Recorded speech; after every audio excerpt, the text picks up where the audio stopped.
Welcome to the Unpacking It Live podcast presented by Medi-Share.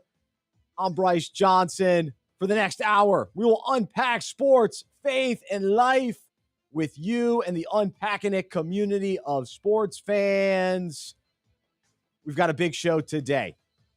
We've got to unpack this about Bill Russell. We've got a loaded tap drill. A couple interesting stories from training camp. I want to talk about NFL wide receivers, their contracts, and why in the NBA has there been this push toward positionless basketball, yet in the NFL, positions seem so much more defined. Why is that? Will that ever change? We'll unpack that a little bit.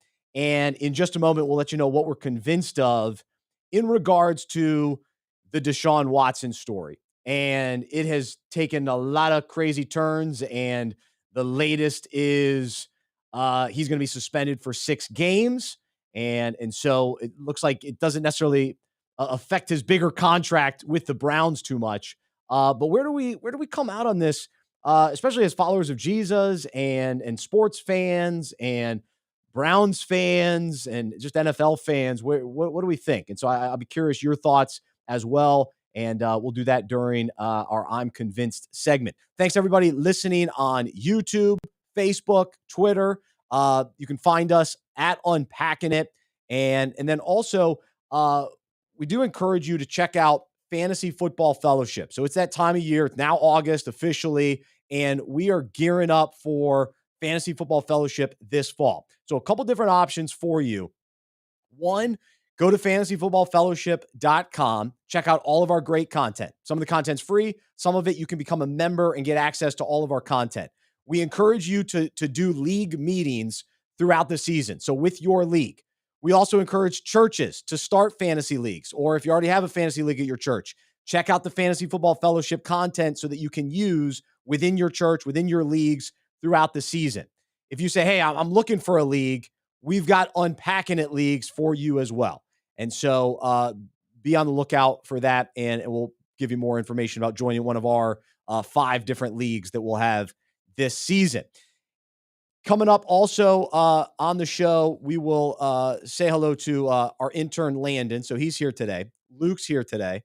Luke's in Texas. Henry's in Connecticut. So we've got the full team here. Those of you listening, be sure to check out our chat. Henry's working the chat, so you can interact with him on there. Always appreciate your thoughts. Those of you that listen to the podcast later, appreciate your emails. Bryce at unpackingit.com. Let us know your thoughts on the show. We are brought to you by Medi-Share. So thankful to have Medi-Share as a partner. My wife and I, we've been members for over 6 years. Medi-Share is an innovative healthcare solution for Christians looking to save money without sacrificing on quality. And they offer programs for every budget. It's affordable, reliable healthcare that you can trust. Check out medishare.com/unpackingit. And it's been great for our family of 4, but they also have options for individuals and even businesses. And so the best part, on average, members save 50% or more on their healthcare costs. And so you can go to medishare.com/unpackingit. All right, Luke, it's Monday. I had a fun weekend. I ended up going to kind of the mountains of North Carolina and had the opportunity to speak at a church on Sunday morning and had a blast talking with them and sharing about Jesus and talking sports with a Sunday morning congregation. And the best part for me, maybe the oldest woman in the crowd, just based on you always have to be careful with that. But she was clearly one of the older women in the crowd. She came up and said, I can't wait for you to come back. And so, or come back next time. So that was encouraging. So that was a good way. All right. If I connected with maybe the oldest person in the crowd, hopefully some of the diehard sports fans in between connected as well. So that was a neat opportunity for me. Very thankful to Pastor Philip up there at the church in Fletcher, North Carolina. So there you go. Luke, how was your weekend, man? Well, I'll start with, that sounds like a very glass half full mentality of not reaching the younger generation. So positive spin on things, definitely. That's right. Oh, yeah. You got to. And there was one guy that comes up to me before the service and he goes, I don't like sports. He goes, I haven't He hasn't even watched the news in 2 years, and he's going, I'm a hillbilly. Nice. I don't care about sports. But he came up afterward and said, believe it or not, I just started reading Tony Dungy's Uncommon book. Hey. And I go, well, hey, well, we're others. But he appreciated what I said, and so did you try to relate to these mountain folks? Did you come in on your mountain bike in your Amazon hiking boots that you recommended to me with a little 5 o'clock shadow? That's right. Well, I'm clearly like a Charlotte guy. I grew up here. I'm a Charlotte guy through and through. But now I live outside of Charlotte. I live in a small town. I started listening to country music years ago. I went to App State in the mountains. I go mountain biking every year. So yeah, I can relate. I can relate to the laid back country folk. So me and Jim Carrey both can. So there you go. That was a treat for me as well. So in studio, we do have intern Landon, for those of you watching. And Landon, I didn't address this when you came in today, but I need to address it now. Well, I mentioned it briefly. Landon came to the office today. Now, there are other people that work at this office that aren't a part of Unpacking It. He walks through the hallways very boldly and confidently with not a lunchbox, but a plate with food on it. He brought a plate with food already on it. I mean, the shenanigans that have taken place this summer from intern Landon in regards to food is truly remarkable. So Landon, explain yourself. What made you think that you could just show up to a place of business with just a plate, not even like a to-go plate? This is a nice fine china plate that you bring to the office. Bryce, I am so comfortable with the work environment in here. You just make it so comfortable in here. So I just bring my omelets in the morning. So it's just like a nice omelet. And, it'd be one thing if he brought in this fresh cooked meal and said, hey, Bryce, I brought you some as well. But he's yet to bring me anything. I've offered him free bars, protein bars, and they may be expired. I don't know. But I've offered them to him. He comes in here with his fish that he fills up the room with, which I told you guys about. And now he brings in fresh omelets that take up a whole plate. You think he'd give me a little sliver? No way. Well, Bryce, I got one for you tomorrow. Don't you worry. Well, now Bryce, I've had to ask for it. Bryce has upgraded the work environment significantly since I've been there, so it's glad to hear. So, Bryce, my first day, you brought me to get Greek food. It was great. I'm like, all right, is this going to be a normal occurrence? Only time ever, whole summer. And also, you kept the office at 79 degrees, which was outrageous. Outrageous.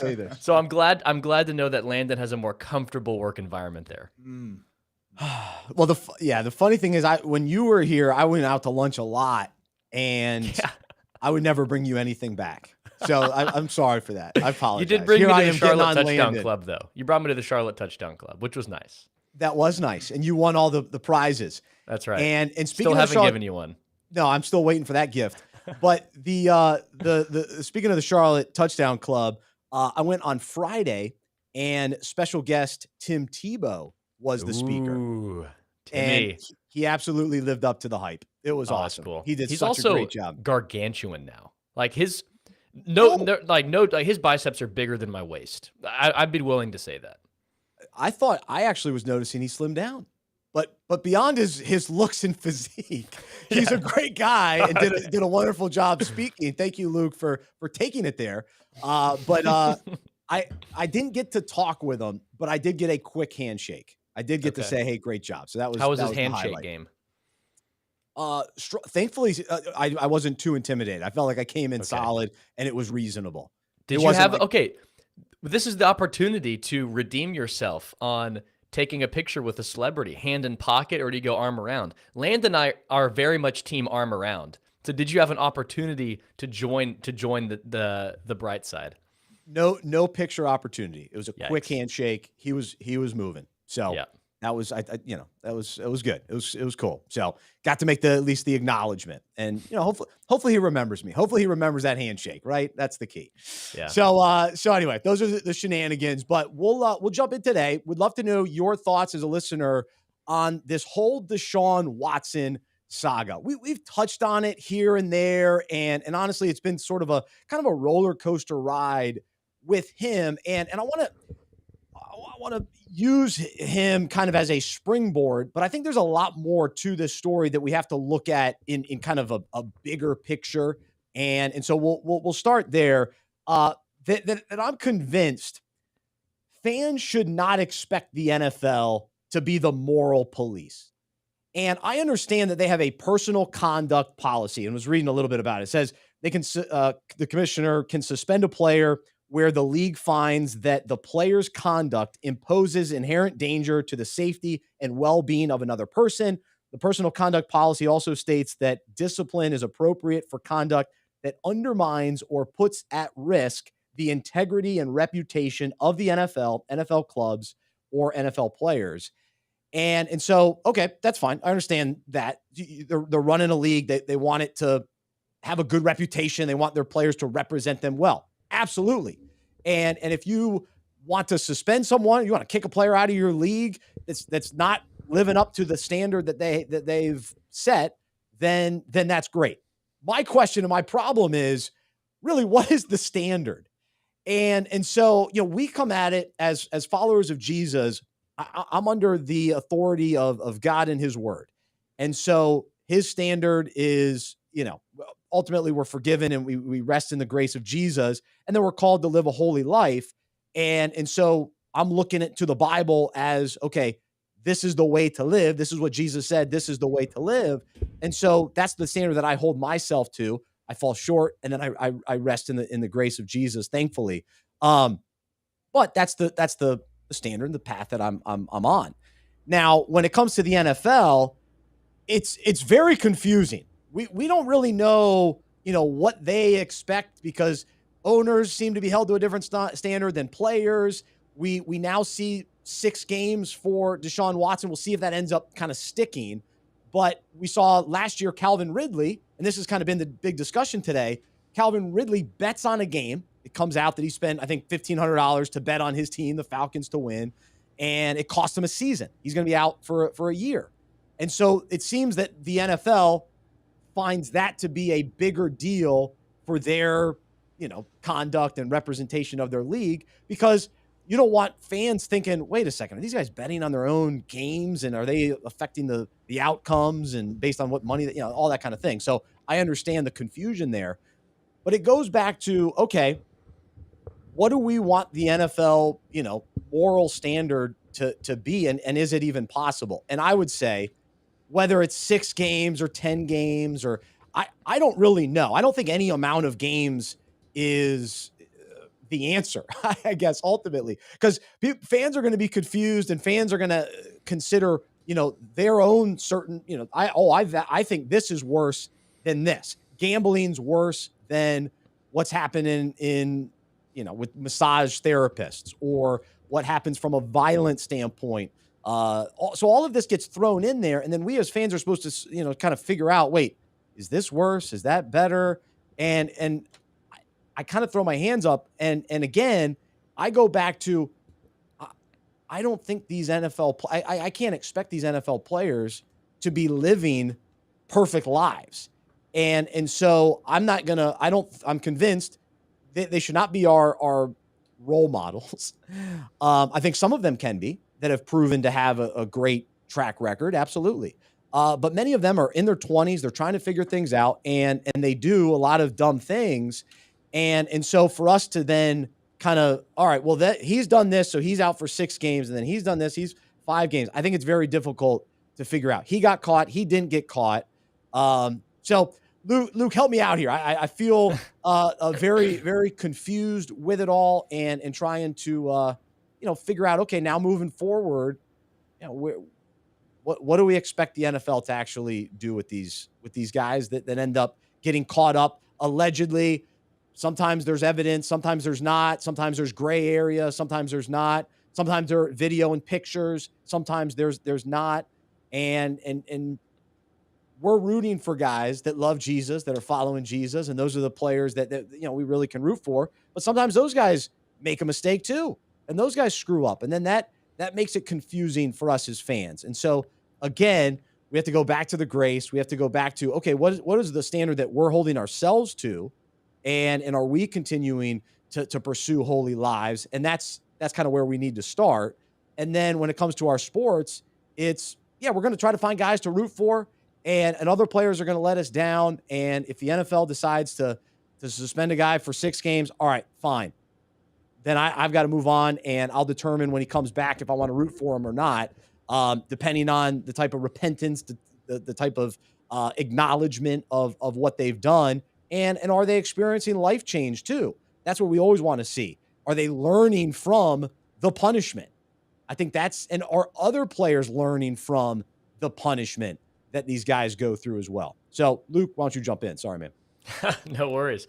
It's really difficult. And I think a good starting place is, how should we view this as followers of Jesus?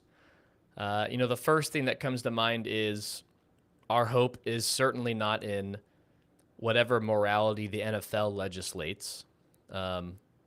That's something never to put our hope in.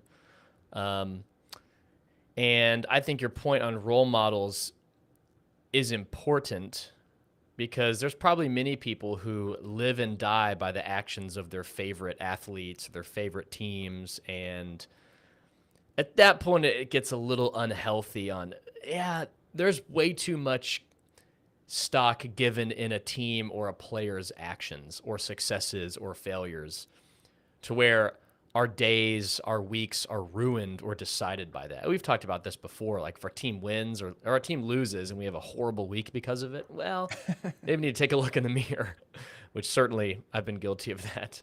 But yeah, from another perspective is, how do you have an opinion on the 6 games, if it's too much or too little? I think that's difficult, because the NFL is not necessarily the moral police. I mean, the NFL as an organization has every right to decide, or at least consider, who do we want to be in our league. They, of course, are thinking through that. But also, Deshaun Watson is caught up in the laws of our country, and the legal system is navigating the situation. So it's not like, oh my gosh, our whole hope is, okay, what's the NFL going to do here? Are they going to make the right call? Well, they're not the number one legal system navigating this.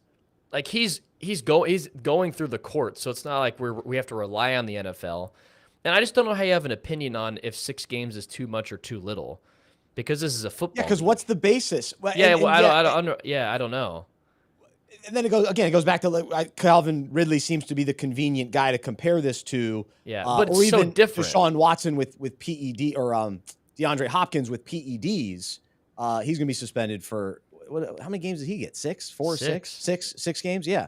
So now we're putting that on the same level. Yeah. And so it gets very, very interesting. And part of it too, I was listening to Ryan Clark on ESPN.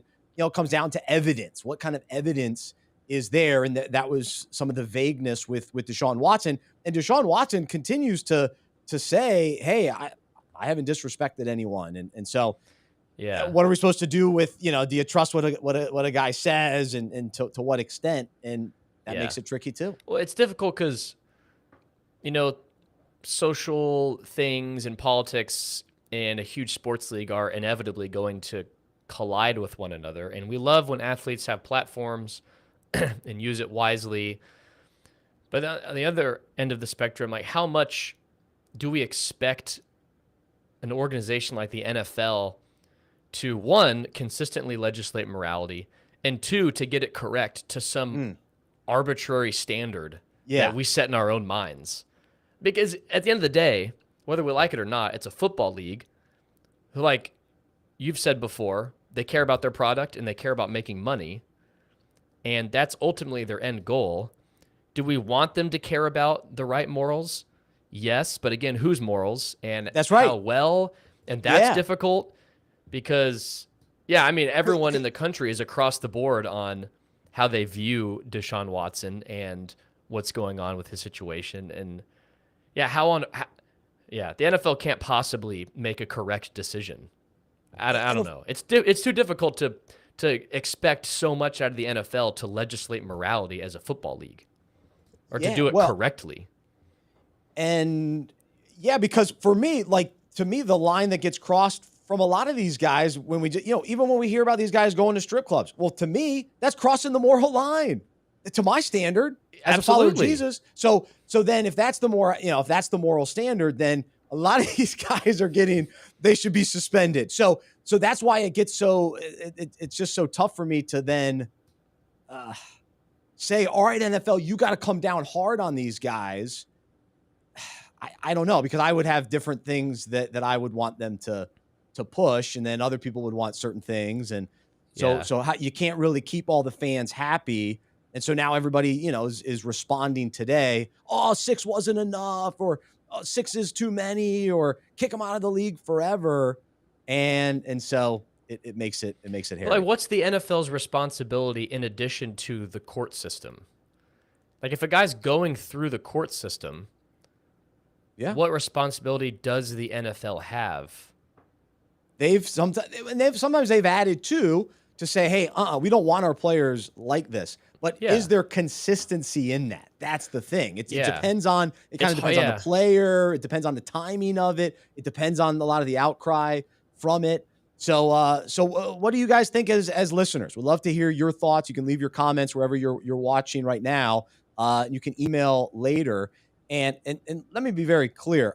Listen, I don't know what did or did not happen, obviously, in these situations with Deshaun Watson and all these women that have come forward saying that something wrong happened. Now, if that is the case, I mean, he's got to get to the bottom of why that happened. And, I was reading something about he needs to get counseling, or like that's usually part of the deal when guys do get in trouble in the NFL. They have to go through some level of counseling. And I hope that he's willing to embrace that. But because he's stood by his innocence, he's not necessarily embraced that. So that gets that to me is a little tough too. I think we all need counseling to a certain extent, and so that can be very beneficial for all of us. I'm in favor of that. But especially when these guys get caught, get to the bottom of because something was still there, whether we have all the evidence or not. Something's there, something's not right. And let's make sure that nothing like this happens again. It's also interesting. Part of the ruling is they limited on what massage therapists he can use going forward. I thought that was interesting. There's a ruling about that. I don't know. They should. It's so difficult balancing how can the NFL legislate morality and also upholding as a league. They, of course, can think through who do we want to play in our league. And we, of course, have a player conduct policy. That makes sense, just like any company or organization. Yeah. But then are we putting too much stock in them deciding how to penalize? I don't know. It's so difficult. So as Christians, we have to think through it. Ultimately, what's our hope in? How do we navigate it? We want justice. We want repentance for people who are in the wrong. And as sports fans, we have to maintain a certain level of detachment from watching these things, deciding our emotions, deciding our actions, I guess. Like, we can watch, of course. Yeah, what's going on? We're discuss it, but not to the extent of our hope is placed in, NFL better get this right, or our hope is gone. I can't trust them and their standards. I can't, because they represent and push a lot of things that I'm not necessarily in favor of. So, I'm going to watch my teams, and I'm going to root for the good guys as I know they're good guys. And I am also going to watch knowing that players are going to let me down. A 23-year-old is going to let me down, because if people were trusting in 23-year-old Bryce Johnson, I let you down too. So, I think we have to be reasonable in that as well, but also encourage, we also can't just accept NFL players being morons and doing stupid stuff in society. So they absolutely need to be held accountable, and they do need to be they need to be held to an NFL standard, but I just don't know what that NFL standard is. That's the problem. I would have it a much higher standard, but is that realistic, and is that really fair? I guess that's ultimately what I'm saying today. That's what I'm convinced. Because the NFL standard's very different than our local church standards on at what point do you need to call someone out on something. Very, very different. Yeah. So we can't look at the NFL like it's a local church. Absolutely not. No. But then also we can't just say you can't make any ruling, because that would be too far. No. That's so hard. for them to just say, "Oh yeah, Deshaun, he didn't do anything. Yeah, move on." I'm not saying that's the attitude. That's not helpful either. No. So, all right, a lot there. Love to know your thoughts. Appreciate some of the feedback already. Shout out to Steve in Oregon for his comments. Good stuff from you, Steve. Appreciate that. All right, we're gonna switch gears, and it's always sad when we hear someone passes away and a sports legend. Bill Russell, at the age of 88, passed away yesterday, and I want to talk about him and honor him a little bit today during our segment Unpack This. And what we do during Unpack This each week, if you're new to the show, we take a sports topic related to the Bible, related to our own lives, look at different parallels that come from the sports world that ultimately allow us to grow in our faith and understanding and take a look at biblical truth. And so today, as we look at some of the headlines in regards to Bill Russell, you go to the Washington Post, it says, Bill Russell was the greatest winner any sport has ever seen. Yahoo, Bill Russell, Boston Celtics legend and the NBA's ultimate winner, dies at 88. Sports Illustrated, everything was winning with him. Former Rockets coach mourns loss of NBA legend Bill Russell. And so there's no question that when you're talking about Bill Russell or reading about him or hearing about him, it's clear that his career and life, he knew how to win, what it took to win. And he experienced winning. And I want to focus on the court and what he accomplished as a basketball player and the fact that he won 11 NBA titles, 2 NCAA championships, an Olympic gold medal. And high school state championships too. Oh, is that right? Okay, I got to add that to the list. I missed that. So I saw a tweet from Hembo from ESPN. He's on that Get Up show. But he tweeted this. Bill Russell played 21 winner-take-all games in his career. NBA, Olympics, NCAA tournament. His teams went 21-0. 21-0. So those were game sevens. Those were, in the tournament, single elimination games and all that kind of thing. So absolutely remarkable. And so the winning mentality and his ability to say, or his ability to demonstrate, he knows what it takes to win. And on the basketball court, he always put himself in a position to help his team win.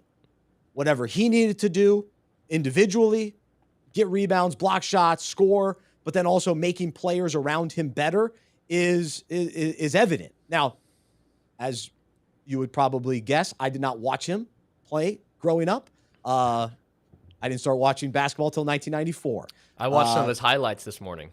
There you go. So you're impressive, up to speed. Yeah. But regardless, we can accept the fact that he was a winner and knew what it took to win. So let's talk about this in our own lives. We often hear about or maybe even research ourselves or listen to books or read books, listen to people talk about what it takes to win in life, right? We want to live in life. We want to live a victorious life. And we've talked about on the show, and I'm not going to necessarily go to this direction today, but ultimate victory is found in Christ because he overcame the cross and death and sin on our behalf. And we now are ultimately victorious as well when we receive that gift of salvation. And so we're victorious over sin and death as well. We get to spend eternity with Jesus. But as we live, that's awesome. So we rest in that. That's the good news of the gospel. There's no but after that. That's it. That's the finished work of Jesus. What I want to focus on today is I want to go to a psalm, and it's Psalm 1. And there's so much richness in the Psalms, right? A lot of great just encouragement and a lot of just genuine crying out to God as well. But in Psalm 1 through 3, this is what it says. Blessed is the man who walks not in the counsel of the wicked, nor stands in the way of sinners, nor sits in the seat of scoffers, but his delight is in the law of the Lord. And on his law he meditates day and night. He is like a tree planted by streams of water that yields its fruit in its season, and its leaf does not wither. In all that he does, he prospers. And so I want to focus on that last line. In all that he does, he prospers. And so we're talking about on the basketball court, everything Bill Russell did on the basketball court, he won, right? He was winning. And so what does it look like to actually, prosper in life?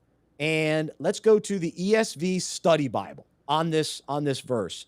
And it says on a couple of these verses, it says, the first image is that of a tree in a dry climate, which nevertheless thrives because of its constant supply of water. A tree bears fruit, not for itself, but for others. Thus, when the faithful prospers, it is not for himself, nor is the prospering even necessarily material, but he succeeds in bringing benefit to others. And that's where I want to land today. That's the encouragement that I feel for myself, and I hope that you can recognize as well today, is what it means to win, to have a prosperous life, to experience winning while we're still here on earth. Yes, it's found in Jesus, and it's found in the Word of God, and it's found in meditating day and night on His Word. And to know it, to meditate means it's in us. We're thinking about it. We're reflecting on it. And we're continuing to have our roots deep down in who God is and our relationship with Him, and the wonderful chance that we have to follow Jesus day in, day out. That's our roots in the stream. Jesus is that stream. And so then what does it look like to say, okay, our life, there's a lot of fruit in our life. We're prospering. We're experiencing quote unquote success. Well, it's a lot more about helping other people and serving other people and laying down our life for other people. That's where the blessings come in life. That's the blessed life, is when it's not so me focused. It's not inward focused. It's focused on God and others, loving God and loving people. And so then a couple other verses to consider. In Proverbs, the generous will prosper. Those who refresh others will themselves be refreshed. Another verse in Proverbs, he who is generous will be blessed, for he gives some of his food to the poor.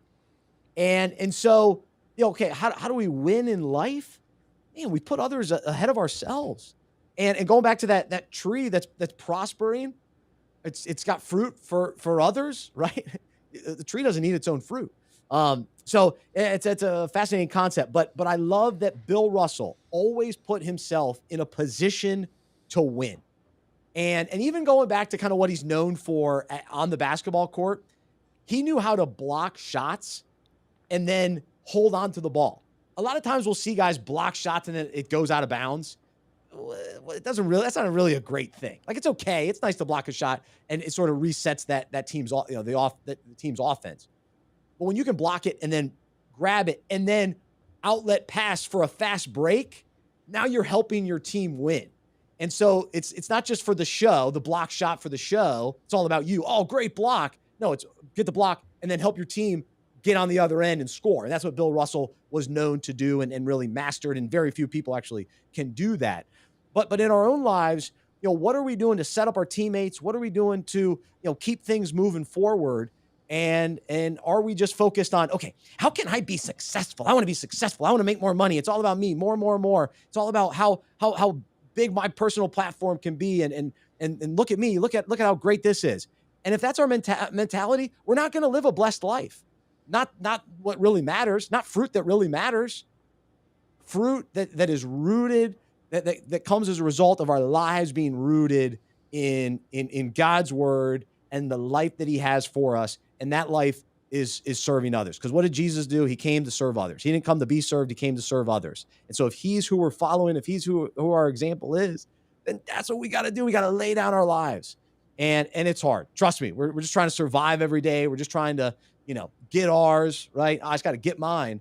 I think we've talked about that on the show too. But that's our mentality. But what would it look like to really win in life, to be blessed, to experience blessing? It's putting others first. That's where real joy, that's where real blessing comes from. I'll give you this last verse, and then we'll get Luke's thoughts. So Paul, the Apostle Paul, wrote a lot of the New Testament. Of course, his life became all about telling people about Jesus, and just he was sold out all in on the gospel. And so he wrote this in 1 Corinthians, though I am free and belong to no one, I have made myself a slave to everyone to win as many as possible.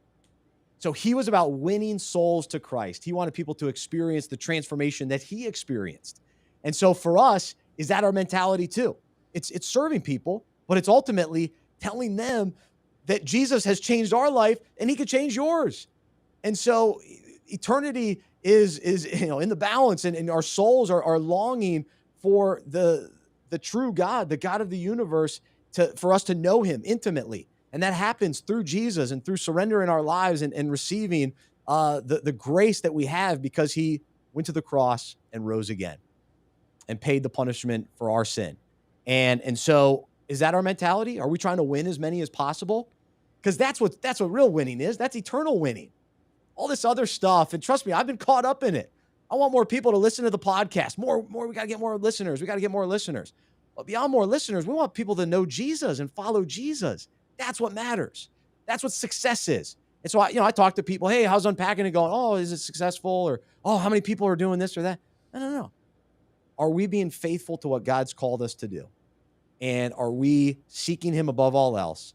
And are we serving people? Are we, and I have to be accountable. Am I serving sports fans? That's winning.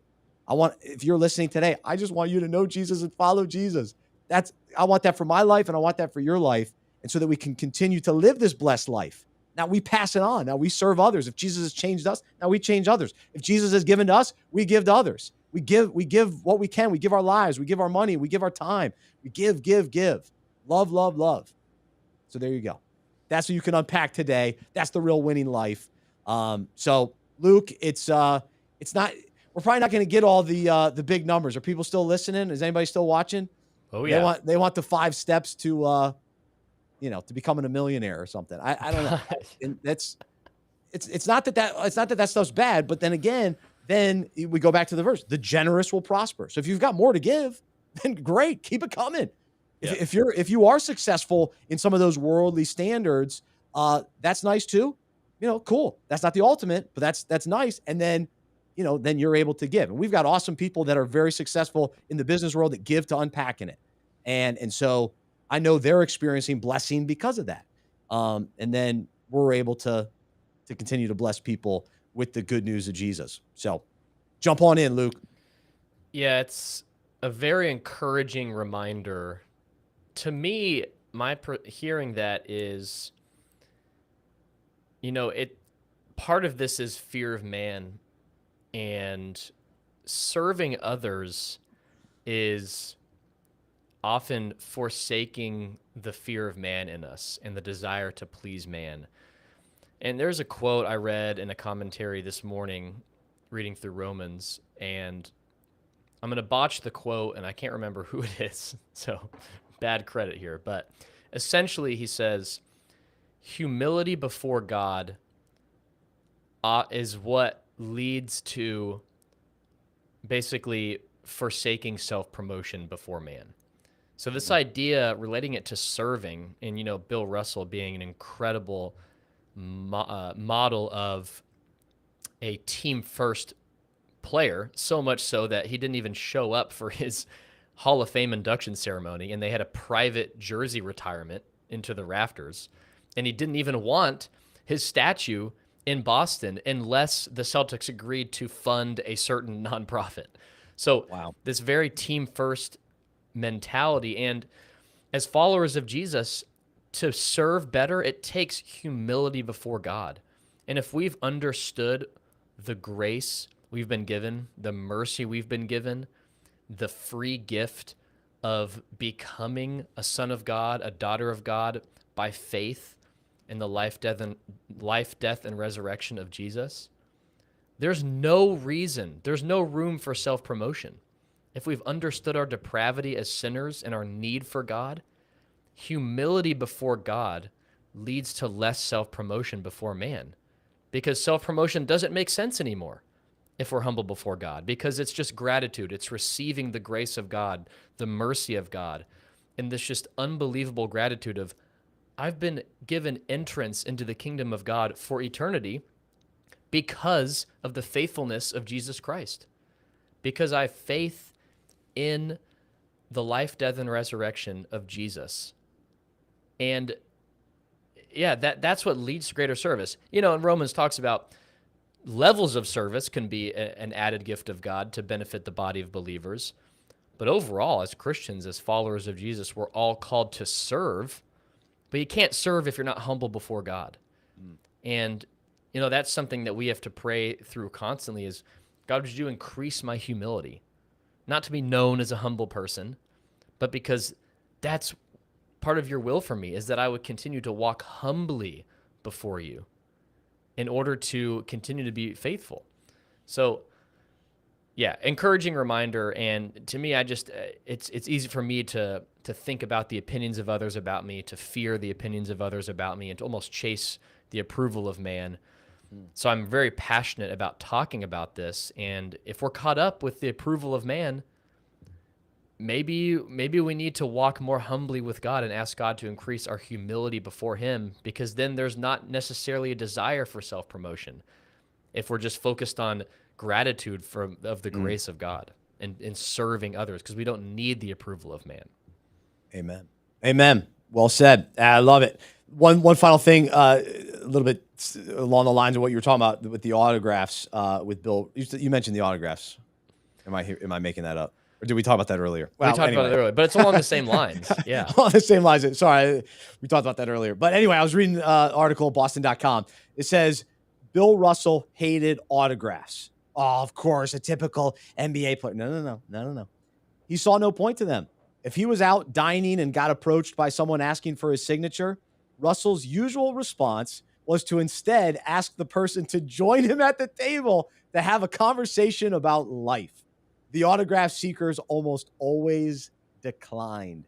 What? How about that? Isn't that fascinating? Declined. Gosh, what a legend. That's incredible. cool. How cool. Hey, you don't need my autograph. What do you want me to scribble on a piece of paper? No, sit down. Join me for a conversation. Now that's cool. I love that. Man, Bill Russell's the man. I was reading, one, Boston.com, so generic. That's the website, Boston.com. So very generic, so I got to point that out. But I was reading about Bill Russell, kind of like a biographical article about him on The Athletic. And I didn't realize that, I guess this is an indictment on my basketball fandom. I didn't realize he was kind of a pioneer in the vertical game of basketball. He was in an interview in 2013. He said, I brought verticality to a horizontal game. Like when he was learning basketball in high school and college, you weren't supposed to jump as a defender. Stay on your feet, hands up.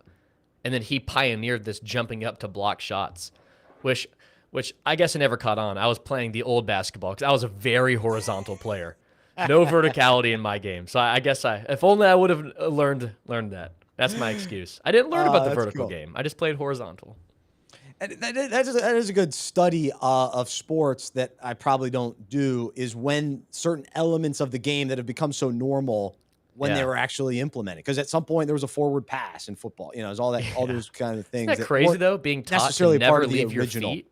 Never leave your feet in basketball? Jeez. Gosh. Well, take that for granted. He got a lot of block shots. That's for sure. Known as a great defender, and ultimately was known as a winner. So, and a good teammate. So and that's what separated him from Wilt. The article was saying Wilt was the narrative. He was about self, had amazing stats, always outperformed Bill individually. I mean, he came in as a rookie and was Rookie of the Year and MVP, Wilt Chamberlain. But Bill Russell always beat him. Beat him 7 out of 8 times they met in the playoffs. So Bill's team always won, but Wilt's individual performance was always better. So that was kind of the dynamic there, which is pretty fascinating. Gosh, it's cool. That's a good, it's an encouraging message today. So you can unpack that. The devotional will go out through email later today. So if you haven't subscribed yet, go to unpackingit.com/subscribe. Goes out Monday, Wednesday, Friday. We take current sports stories, relate them to the Bible, relate them to our own lives.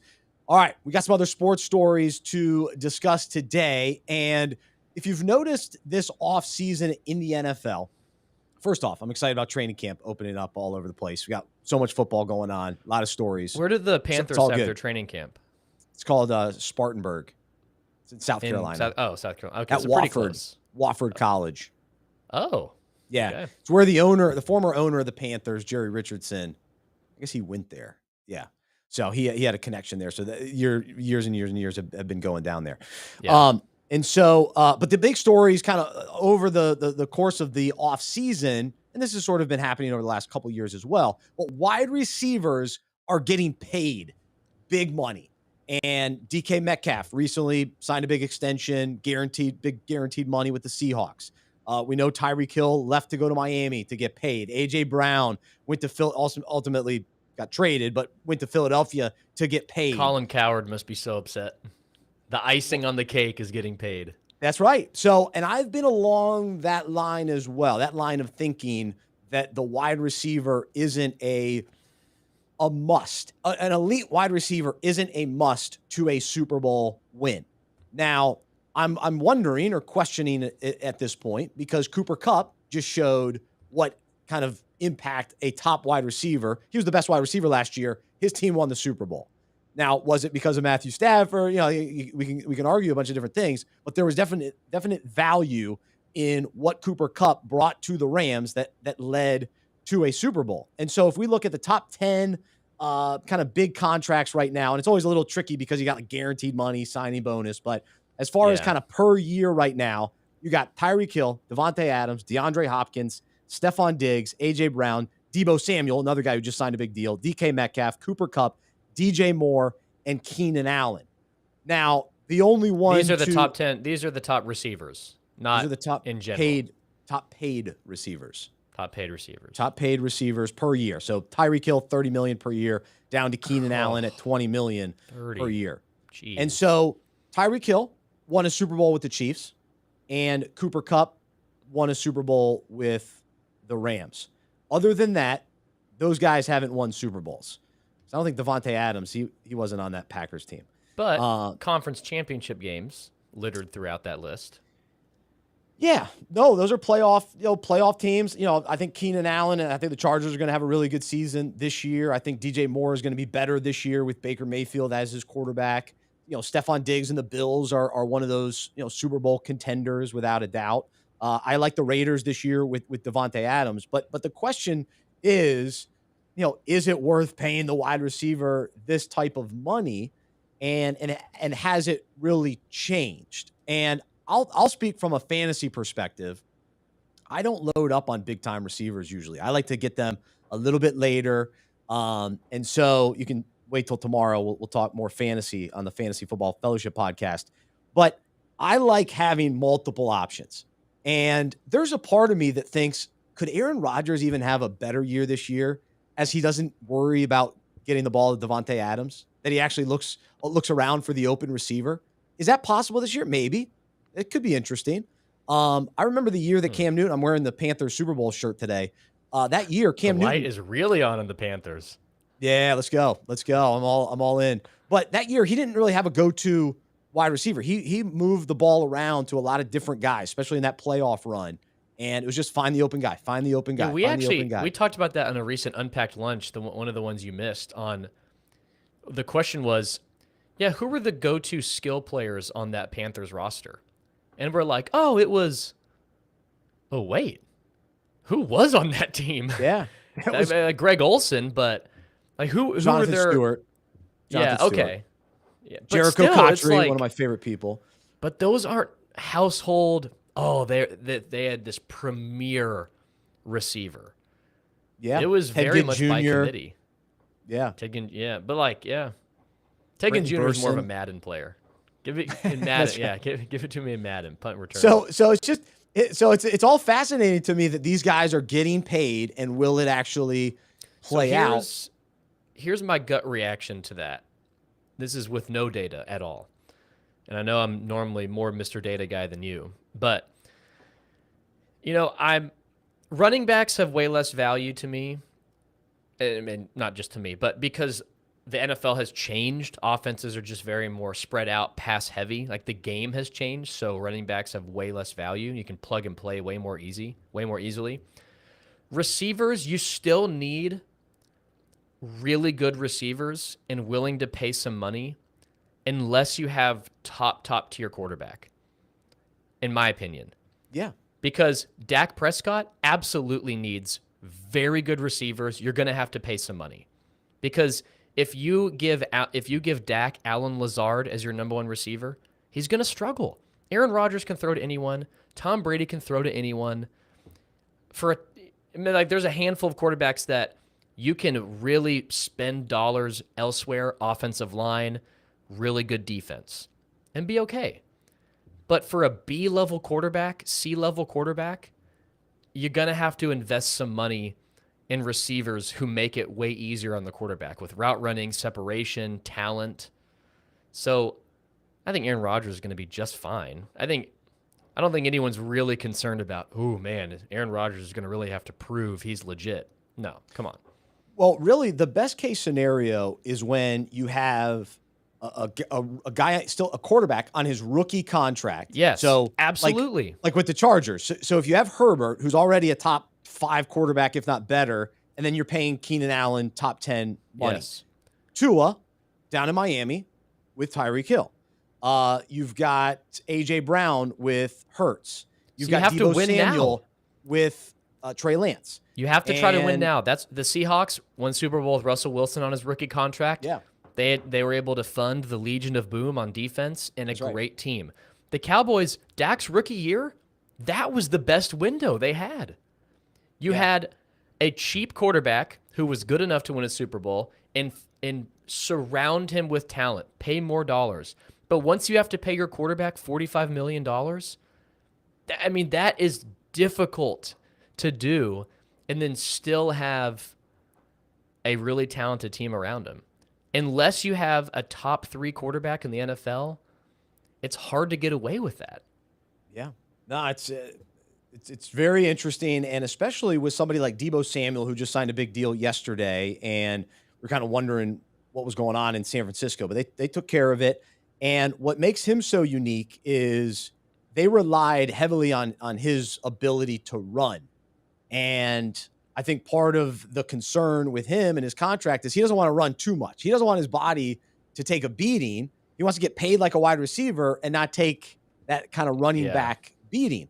But the thing is, he's so valuable because he runs the ball. Now, he's a great receiver, but he adds that value because of his ability out of the backfield. And so what a fine line that is for that coaching staff to figure out how much we use Samuel, but you don't want to overuse him. And then it led me to this kind of thought of, why aren't more elite players considered positionless? And will this always be the case in the NFL? Because it's the highest level. You've got to really hone in on one position. But I think like the emergence of pass catching tight ends over the last 10, 15 years, that to me, there's this a bleeding in between receivers and tight ends in a significant way. Yep. Then running back, wide receivers as well, because and you brought up this point earlier before the show. Growing up, it was just, all right, who are the athletes? And then they play a little receiver. Yeah, give them the ball. Just give them the ball. And same with the quarterback position too. It's just fascinating that we really haven't been able to see elite guys play positionless football. Because even last year, Cordero Patterson was always a wide receiver. Well, then the Falcons put him at running back almost. I mean, they still used him some at receiver, but he became their go-to running back, their starting running back. Yeah. And now he's no longer a receiver. Now he's a running back. Well, no, isn't he still a flex guy? Isn't he still an athlete out there? Well, because it's not like no one's good enough to do that. It's just, high school, your quarterback can play safety. Your running back is also your number one receiver and your linebacker. And then they go to college and they kind of funnel him to a more position. Okay, we're going to really hone your talent in this position. And then the NFL, even more so. But the NBA is now positionless. Yeah. So it's not like you play the 5. Don't do anything else. Oh, you're 6'11"? Yeah, handle the ball, shoot threes, give you the ball in the perimeter, attack the paint, and post up. So the talent's there, but the game has to change. And contract-wise, it is more risky to put your body on the line that more often. But your boy, Micah Parsons, he wants to play on offense. and Diggs. What's his first name? Trayvon. And Trayvon. And so, both those guys, they want to be a part of the offense. And oftentimes defensive guys want to be in goal line situations as well. But it's almost like so rare and maybe because you can't practice it enough, or, hey, you're always working on the defense.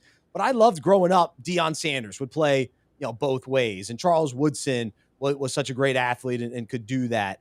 I want to see more of that. I like it. Julius Peppers used to go out and try to catch passes. What an athlete he was. So I guess I want to see more of it. And it seems like with Deebo Samuel's new contract, he's probably going to run less. Yeah. And is that all right? Is that okay? Is that good? People forget Tannehill was a receiver at A&M before being moved to quarterback. That's a good point. And was a good one, a good receiver. Well, he may need to consider that, because I look at that Titans team, and I'm thinking to myself, all right, who's he going to throw to? Yeah. And can he still throw the way that he needs to? So. I want to know what other positions Landon played in his Division I days. Ooh, Landon. Landon is former collegiate football player. Yeah, I was strictly a linebacker. I was not a positionless player, as they call it. I was one position, and that was my position. Linebacker, all he does is eat. It's classic. He's a classic linebacker. Eat and play football. That's it, man. That's right. Football, I want ball. Were you positionless in swimming, Bryce? Oh, that's funny. That's funny. It's one lane, baby. One lane. But hey, you want me to swim freestyle? I'll do it. Butterfly, I got it. Breaststroke, I'm okay. Backstroke, absolutely. So I could do all four strokes. You better believe it. All right, Landon. Positionless football. What do you think? I like the idea, but I think it's too much on players. Okay, that's fair. I think if you split out the running backs to receivers, I like that idea. But like offensive linemen, defensive linemen trying to play other positions, it's a little too much on their bodies. Quarterback, I can definitely see why they don't play other positions. But yeah, I think guys switching sides, it just is too much. But that's my take. It's fair. No, it's a good point. I said they're all soft. They're a little softer. They don't like to get hit too much. So, there is part of that too. They take a beating as is. And so, yeah, even Christian McCaffrey, I'm going Panther heavy today, but he's been a running back, has taken a beating, and people want to see him more lined up maybe in the slot and that kind of thing. I'm not sure if that will actually play out though. And it's not that he has to switch positions either. It's just utilize guys in different ways. And if you line up, even if you lined up Lamar Jackson at the running back spot, like just mix it up more. I don't know. It always seems like it's never the elite players. It's always sort of the gadget. It's like the gadget guy. That's always the term in the NFL. It's like the gadget guy that like isn't good enough to play one position. Why is that always the case? The Patriots have always had guys like that, but I don't know. It's just something to think about as I was considering Deebo's new contract. All right, we got a lot to get to. Man, we had a loaded show today. I was a gadget guy back in the day, middle school quarterback, and then on defense I played left bench. So I was two important positions there: left bench and quarterback. That's pretty good. I was going to try to make a joke. I'm gadget guy with my fancy phone and stuff, but I'm not. I'm actually not a gadget guy. I mean, you're teeing yourself up for an Android joke there. I know. Yeah. I'm far from gadget guy. I don't have the Apple Watch. I'm not that guy by any means. I've never actually seen you wear a watch, so that would be a huge jump. Oh man, you're always on Bryce time. Always on Bryce time. That's a good point. That's a good point. This show starts at 2 something. It's whatever. I don't have a watch, so I don't know. That's right. So we go to the pool, me and Maddie, and I never bring a watch, and there's no clock at the pool. So we're on a strict schedule, bedtimes, dinner, all that kind of stuff. So I'm dependent on somebody else being there with a clock, with a phone, with a Mr. watch. Like 1850s. Hey, can I get the time? Hey, what's the time? What's the time? Hey, do you have the time? You have a watch. Do you have the time? Yesterday, the lady gave me the wrong time. It's like, it's 5:25. It's 5:25? No. I read that wrong. Oh, okay. But as far as my watches go, I have a little wrist. I've got a little tiny wrist, and I look very goofy with a watch, and I can't find a watch that works for me. Ooh, So I'm your guy. I'm Okay. I'm an underrated watch connoisseur. I'll Ooh. self-promote myself there. Okay. Yeah, Yeah. if somebody has a watch that they're looking to give away, and I can check it it sounds out. like you've been trying on just gargantuan timepieces on your little dainty wrists. I know I got dainty wrists. It's unfortunate, but I got to embrace this is who I am. So I'm not a watch guy. I'm not a gadget guy, but maybe some other people are. All right, let's do our Medi-Share moment of the week, and we're heading to golf, and not the Live Tour this time. Yeah. It seems like all the golf world, all it is about these days is the Live Tour every single day. But here we go. What event is this, Luke? This is from over the weekend. Believe the 3M Open or the Rocket Mortgage. Okay.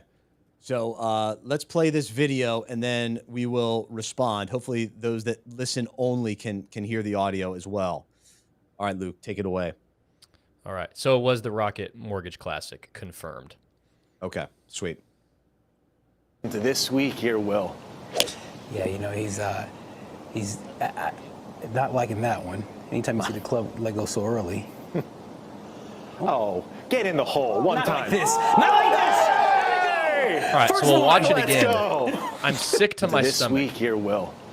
Right there, Yeah, I've done he's, that 100 times. he's I'm relating to him. Not Oh, liking bad that one. shot. Anytime you see the club. Bad let go shot, so drops early. his club. Drops his club Get in in the disgust. hole one Not like time. this. Hole in one.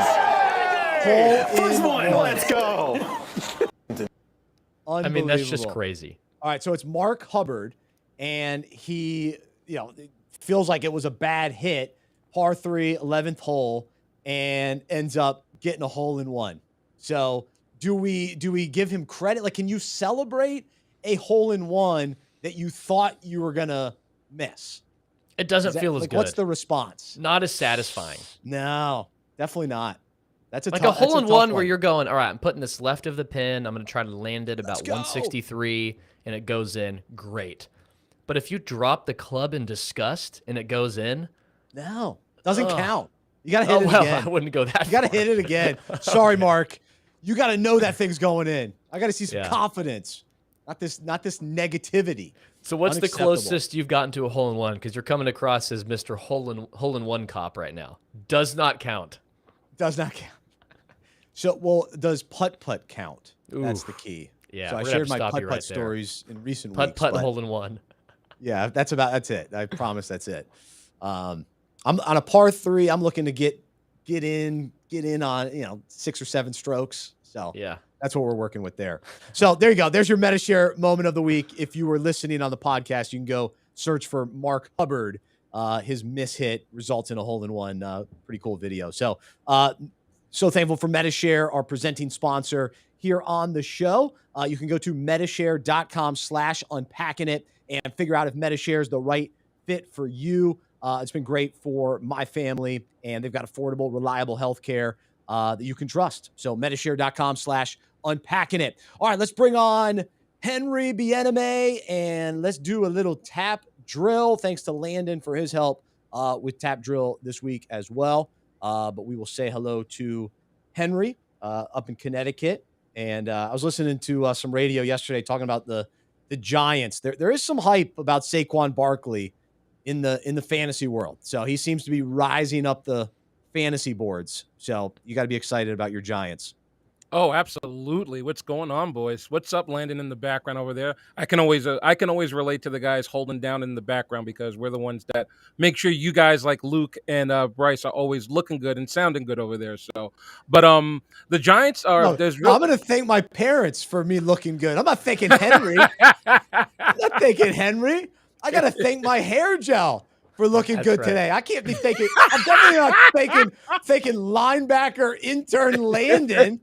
Get out of here with that. Come on.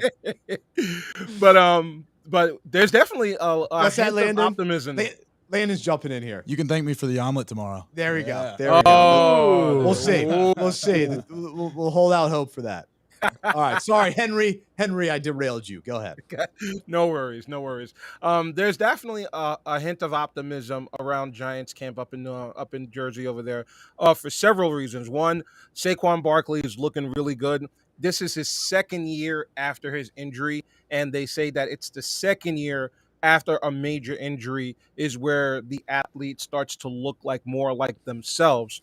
So they're expecting big things from Saquon Barkley, of course, not to mention the fact that he, as well as Daniel Jones, are at the end of their rookie contracts. You guys were talking about rookie contracts earlier in the podcast, and so also there is a new sense of consistency now. You got Brian Daboll as a new head coach, and you got Joe Shane as the new GM, and most importantly, you got the Maras taking a hands-off approach and letting the people that they hired do their jobs. Let the GM be the GM. Let the head coach be the head coach.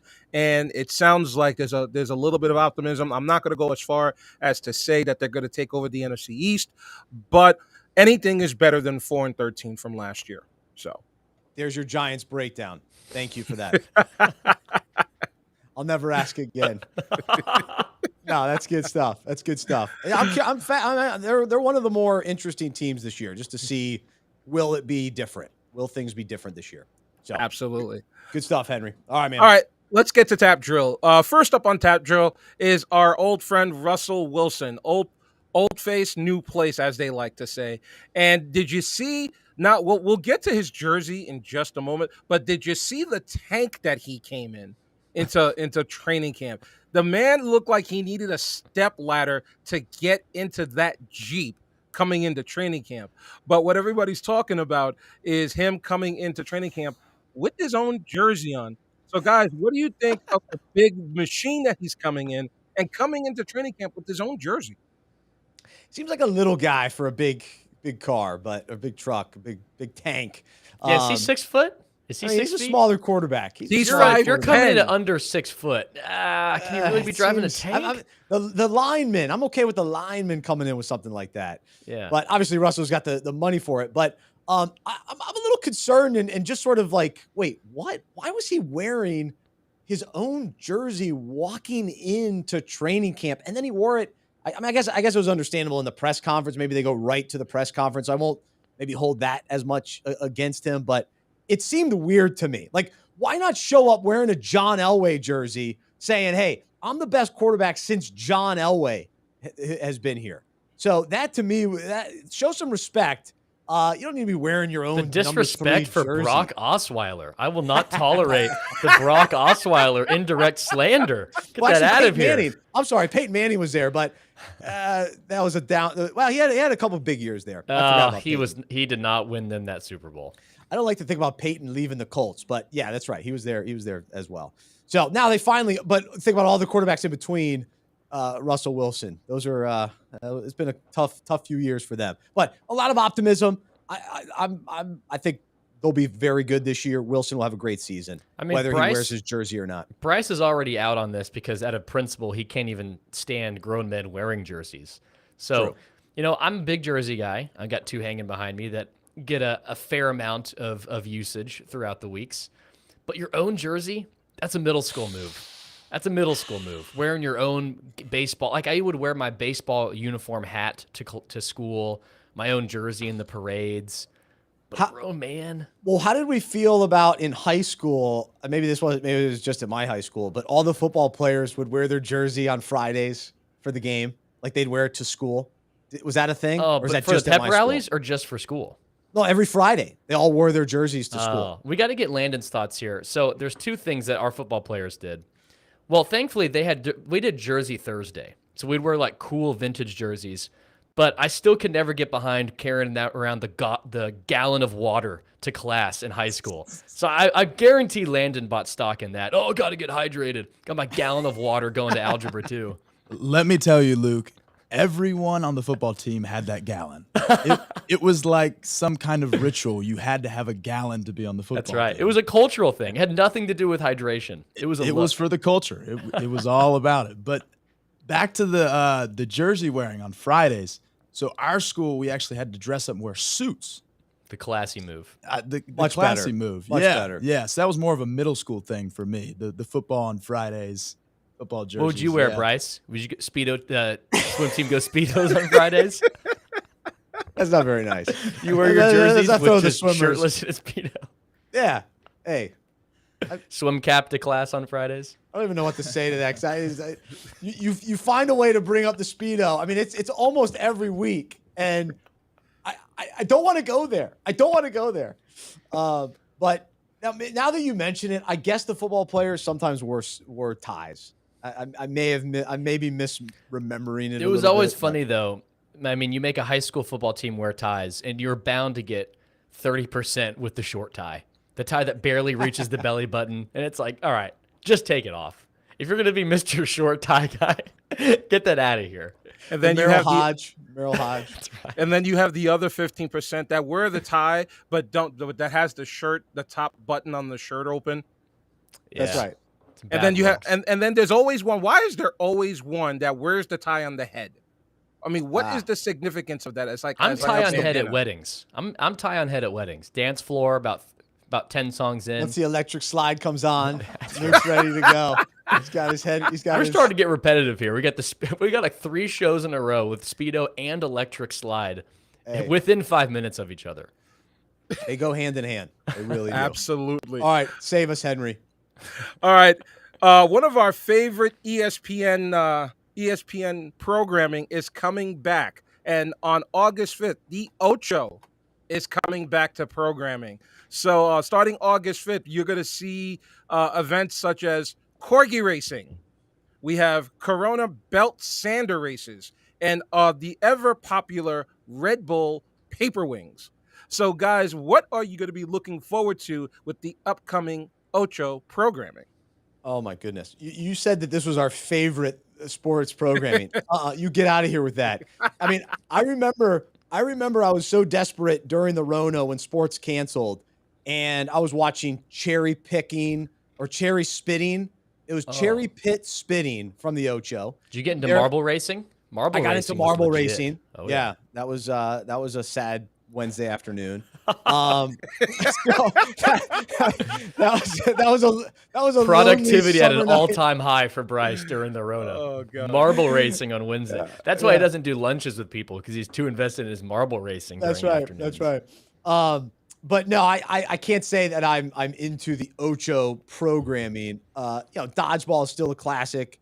I tried to watch. I thought the air guitar was going to be cool, but it wasn't. It was not a great setup. And then have you seen, there's this new sport. I don't even know if it's a part of the Ocho. It's ping pong with a soccer ball that you kick and head with. Oh, yeah. Do we know the name of it? Well, do we know the name of the sport? Every like pro soccer team, they'll do that. I don't know if it's technically training, but they spend a lot of their time playing that. And it's actually very fun to watch. It looks challenging. Yeah, it's interesting. I want to try it, but yeah, some of the other the Ocho stuff. There's like a pinball. I mean, it's craziness. It's funny that ESPN really gets behind it. So it's more. I'll tune in for just some, a little bit of laughing, a little bit of just check it out. We'll see. So there you go. You mean you guys aren't going to get into the corgi racing? I mean, they're corgis. I don't even know what that is. I don't know what that is. It's a long dog. Bryce with isn't short a pet paws. guy. It's a long dog with short paws. Yeah. Oh, okay. Yeah, I'm definitely out on that. I'm not watching the dog show. I'm not doing that. I sneezed just watching it. Speaking of the dog days of summer, we're going over to Buffalo Bills training camp where franchise quarterback Josh Allen gets into a scuffle with defensive tackle Jordan Phillips. Now, Jordan Phillips is a late addition to the team, and these guys got into it. And we always hear of guys getting into fights in the middle of training camp. But are we okay with our quarterback getting in the face of a defensive tackle, or are we okay with the defensive tackle trying to take down the $200 million quarterback? To me, it's almost like a cuttable offense. Don't mess with the star quarterback. It's just, it's not worth it. Like in training camp, just stay away from him. Like I guess like as far as like you can tackle, like he's got to get ready for the season. So it's not that, but any extracurricular against the quarterback, probably want to avoid that, especially unless you're like a proven guy that you've got a little bit of leverage there, that you're sort of, maybe making a statement or you're trying to tough up you toughen up your quarterback a little bit or something like that. But I'm not familiar with Jordan Phillips. I don't think he's the all-pro D tackle holding down the defense by any means. So maybe stay away from Josh Allen. That's where I come out on it.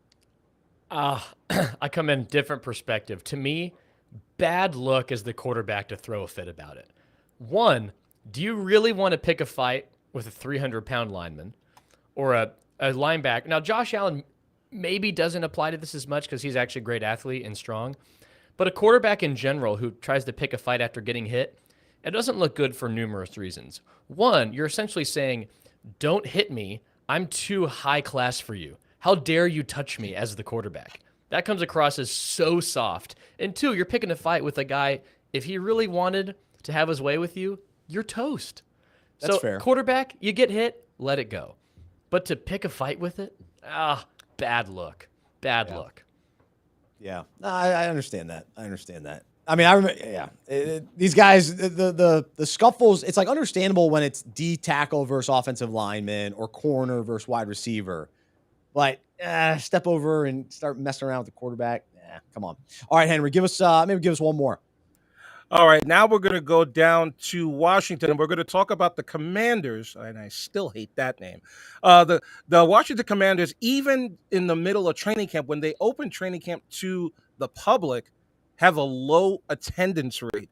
So, boys, simply this: is there a least interesting team than the Washington Commanders this year?